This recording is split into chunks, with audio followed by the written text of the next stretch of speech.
Hi students, welcome in this video. इस video में हम लोग पढ़ेंगे colligative properties of dilute solution.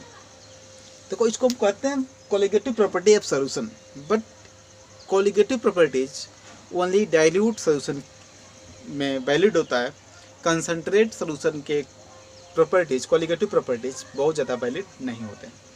इसलिए जब भी हम कोलिगेटिव प्रॉपर्टी की बात करते हैं तो हम बात करते हैं colligative property of dilute solution. ये होता क्या है, सबसे पहले हम समझेंगे व्हाट इज कोलिगेटिव प्रॉपर्टी। तो कोलिगेटिव प्रॉपर्टी मीन्स ऐसे प्रॉपर्टीज, सॉल्यूशन के ऐसे प्रॉपर्टीज जिनका वैल्यू सॉल्यूट पार्टिकल के नंबर पे डिपेंड करता है। Number of solute particle dissolve in the solution. आप ऐसे डिफाइन कर लो, the properties of solution whose value depend on the number of solute particle dissolved in the solution are called colligative property. This means colligative properties ऐसे properties हैं जिनकी value nature of solute particle पे depend नहीं करता है। ये depend करता है only number of solute particle। Even उनके मास पे भी डिपेंड नहीं करता, नंबर पे डिपेंड करता है। जैसे एग्जांपल समझिए, पहले इसको डिफाइन करते हैं। The properties of solution whose value depend on the number of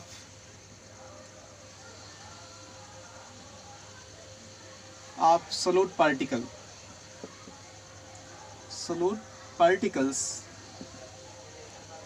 dissolved in the solution,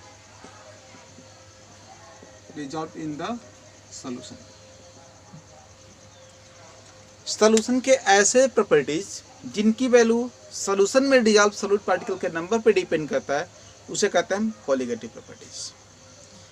जैसे हम बात करते हैं फ्रीजिंग पॉइंट की।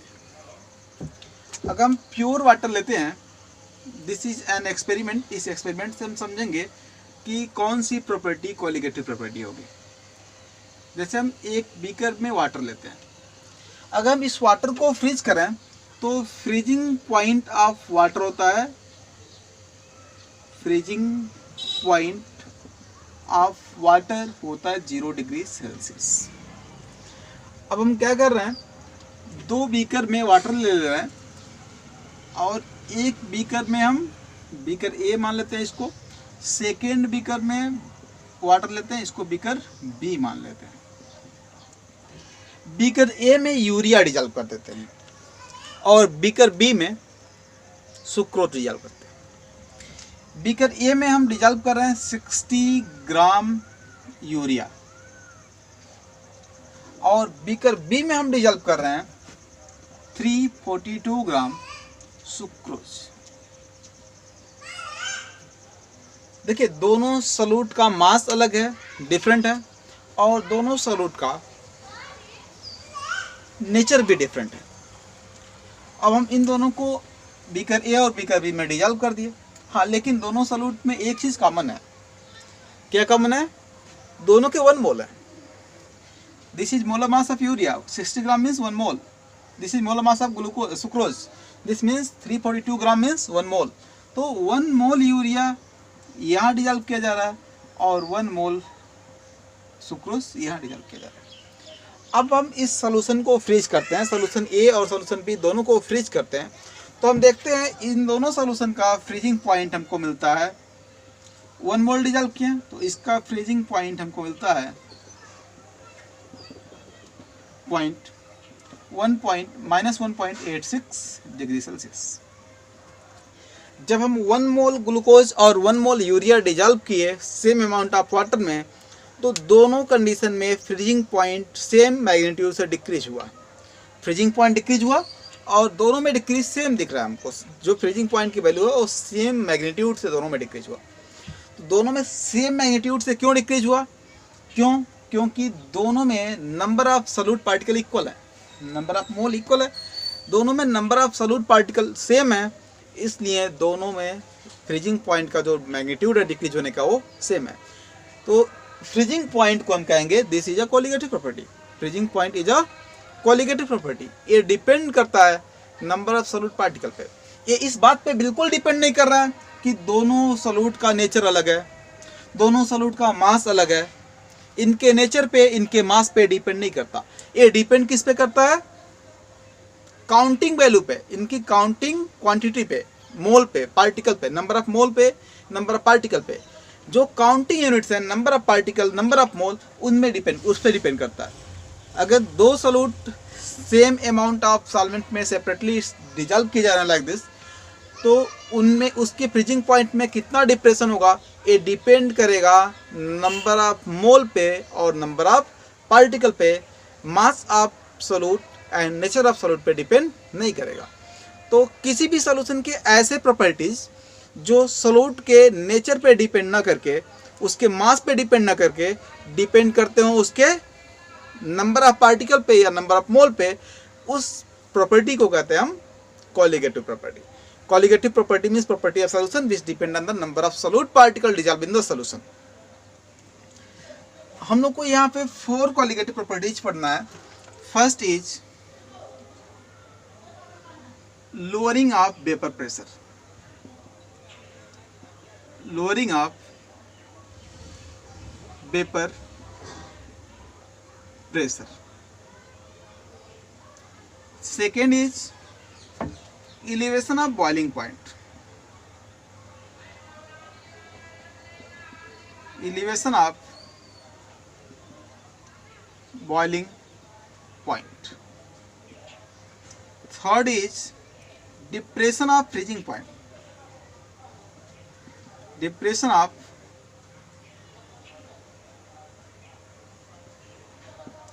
freezing point.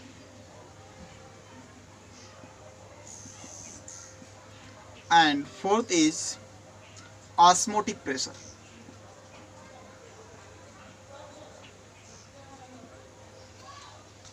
These are 4 colligative properties of the solution. इन चारों का स्टडी हमको यहाँ पे करना है।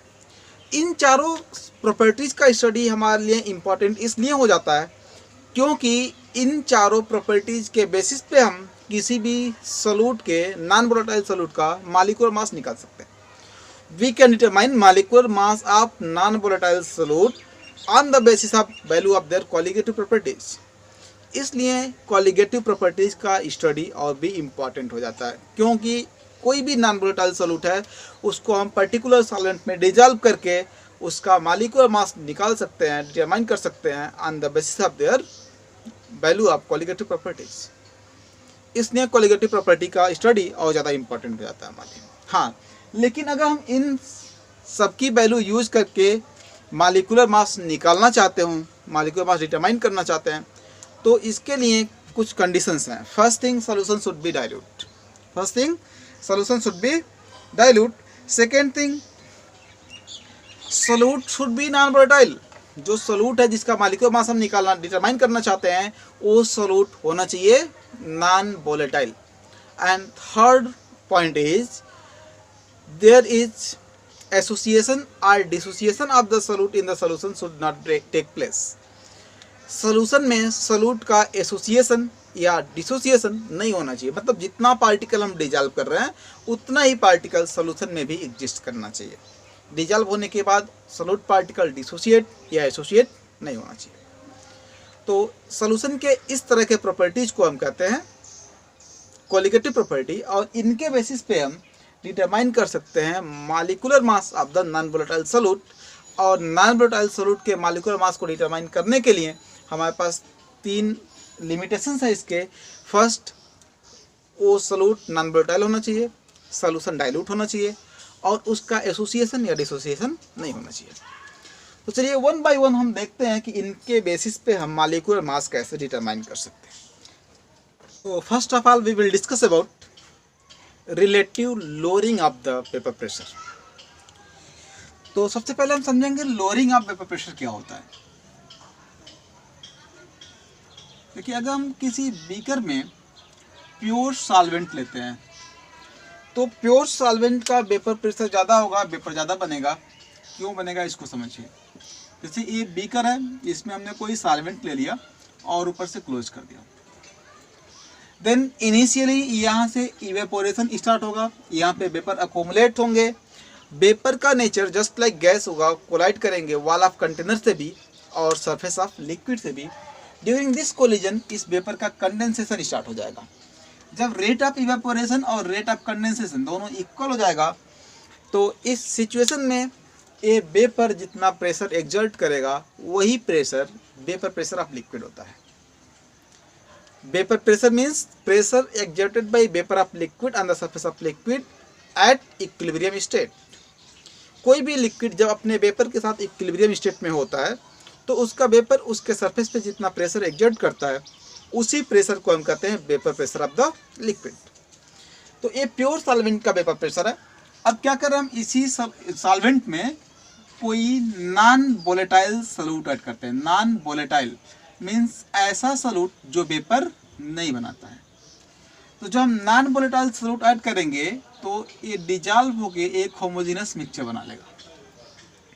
नॉन वोलेटाइल सॉल्यूट सॉल्वेंट में डिजॉल्व होके बना लेगा एक होमोजेनस मिक्सचर। होमोजेनस मिक्सचर जब बनेगा तो सॉल्यूट के कुछ पार्टिकल सॉल्यूशन के सरफेस पे भी एग्जिस्ट करेंगे।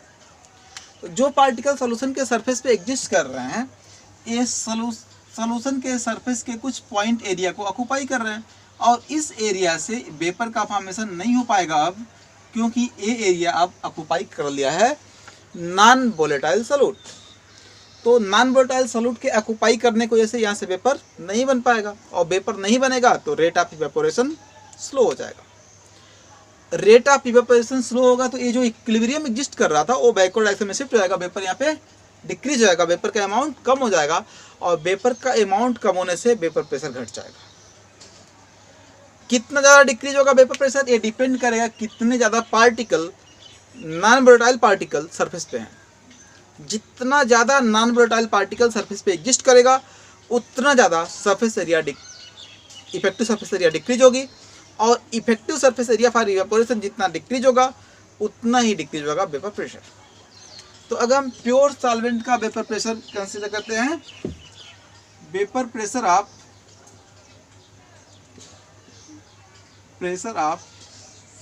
Pure solvent P naught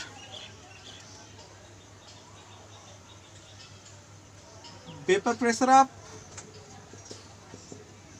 solution is P। तो P01 is vapour pressure of pure solvent जिसको हम कहते हैं standard vapour pressure of solvent and P is vapour pressure of solution. तो फिर लोअरिंग ऑफ वेपर प्रेशर क्या होगा, lowering of vapour pressure equal to P01 minus P, क्योंकि P की वैल्यू स्मॉल है, P01 की वैल्यू लार्ज है। जितना डिक्रीज हुआ उसी को कहते हैं लोअरिंग ऑफ वेपर प्रेशर। इसको रिप्रेजेंट करते हैं हम डेल्टा P से। Next thing, relative lowering of vapour pressure. Relative lowering of vapour pressure, relative lowering of vapour pressure जो होता है उसे हम कहते हैं delta P by P01। Means ratio of the lowering of vapour pressure to the vapour pressure of standard solvent is called relative lowering. इसी ratio को हम कहते हैं relative lowering of vapour pressure. अब देखिए इसमें और नंबर ऑफ सॉल्यूट पार्टिकल में क्या रिलेशन है ये हम डिराइव करेंगे from the Raoult's law. According to Raoult's law,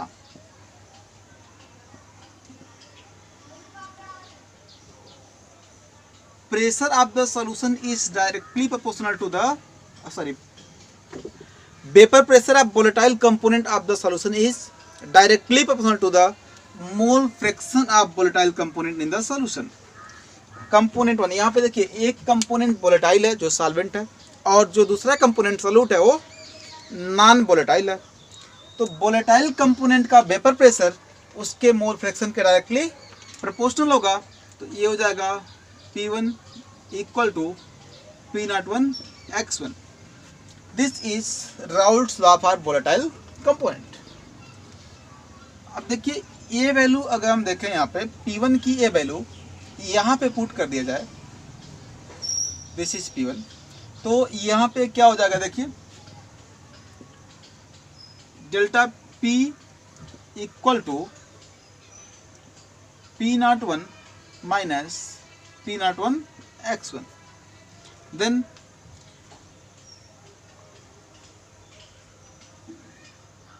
इसको हम लिख सकते हैं delta P equal to P01 1 minus x1, and we know that 1 minus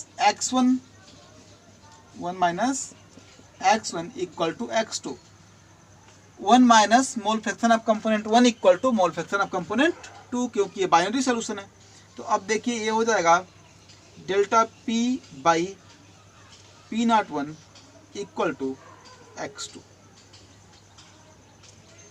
ये रिलेशन मिलेगा हमको. यहाँ से भी हम डिराइव कर सकते थे, ये होता है P1 equal to P01 x1. यहीं पे हम पुट कर देंगे x1 plus x2 equal to 1. This is a formula of mole fraction. तो यहाँ पे हमको मिल जाएगा x1 equal to 1 minus x2. x1 की ये वैल्यू यहाँ पुट करेंगे तो ये हो जाएगा P1 equal to P01 1 minus x2. Then इसको हम लिख सकते हैं P1 equal to P01 minus P01 x2. P01 को इस साइड में लाइए तो ये हो जाएगा P01 minus P1 equal to P01 x2. Then इसको हम लिखेंगे delta P, this is value of delta P. तो यहाँ पे लिख दीजिए delta P by P01 equal to x2. तो हम ऐसे भी राउल्ट्स लॉ से इसको डिराइव कर सकते हैं. इसी को हम कहते हैं relative lowering of vapour pressure. देखिए अगर वोलेटाइल कंपोनेंट है सॉल्वेंट और सोल्यूट है non volatile component of the solution, तो इस केस में यही होता है relative lowering of vapour pressure. This means in this case mole fraction of non volatile solution in the non volatile component in the solution is equal to the relative lowering of the vapor pressure. Mole fraction of non volatile component in the solution is equal to the mole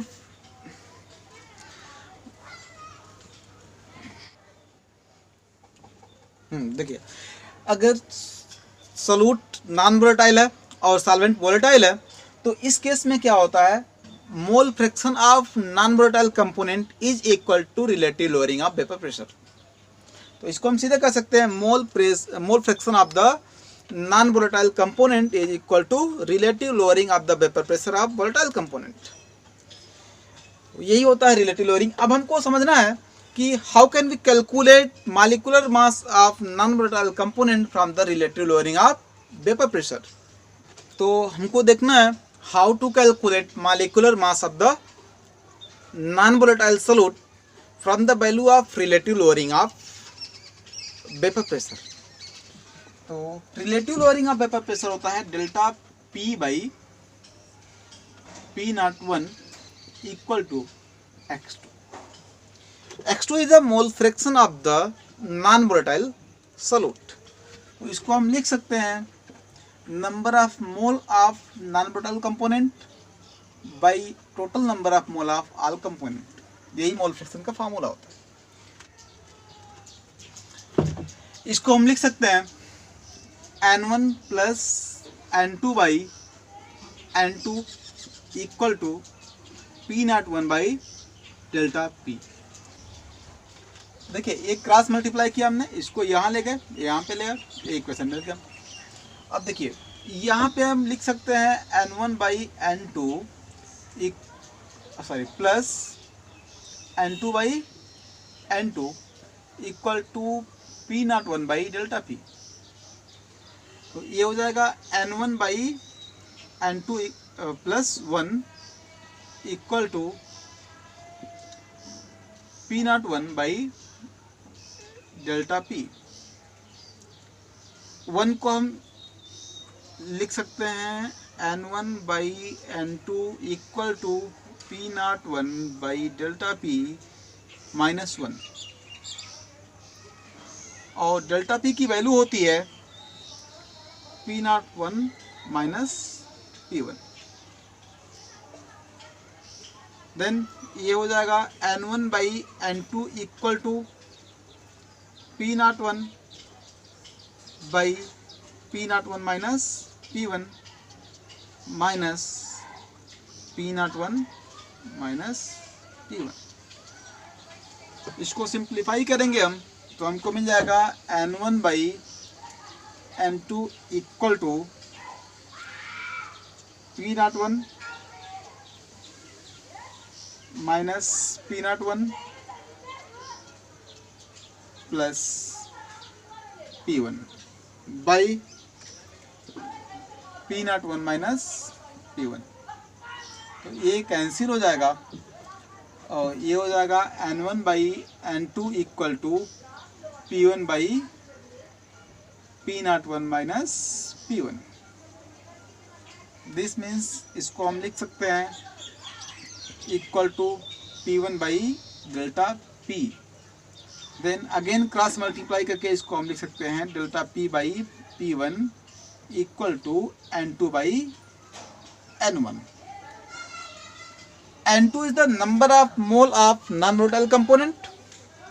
तो ये हो जाएगा mass of non volatile component by molecular mass. N1 equal to mass of volatile component by there molecular mass.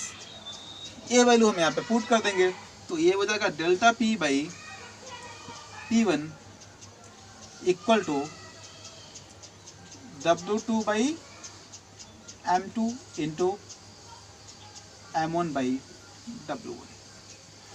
M2 is the molecular mass of non volatile component. तो इसको आप लिख सकते हो M2 इक्वल टू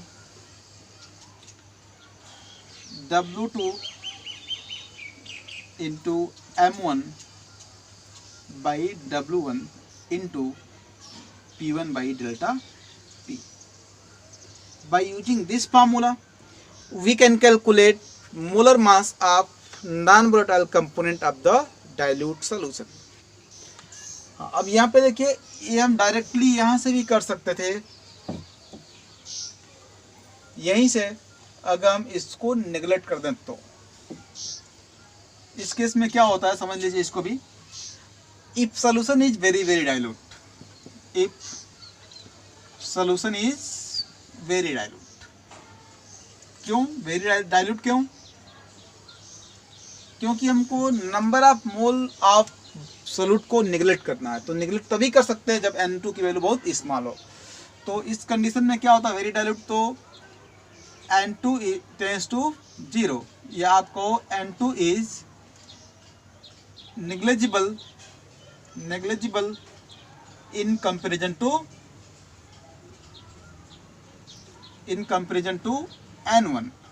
N1 के comparison में N2 negligible है। तो हम इसको लिख सकते हैं delta P by P01 equal to N2 by N1। Then we can say delta P by P01 equal to W2 by M2 into M1 by W1। M2 is the molar mass of non-volatile solute। तो इसको हम लिख सकते हैं M2 equal to W2 into M1 by W1 into P01 by delta P। तो यहाँ पे देखिए कोई चेंजिंग नहीं हो रहा है, ओनली चेंज क्या हो रहा है, यहाँ पे हम P1 ले रहे हैं और यहाँ पे P01।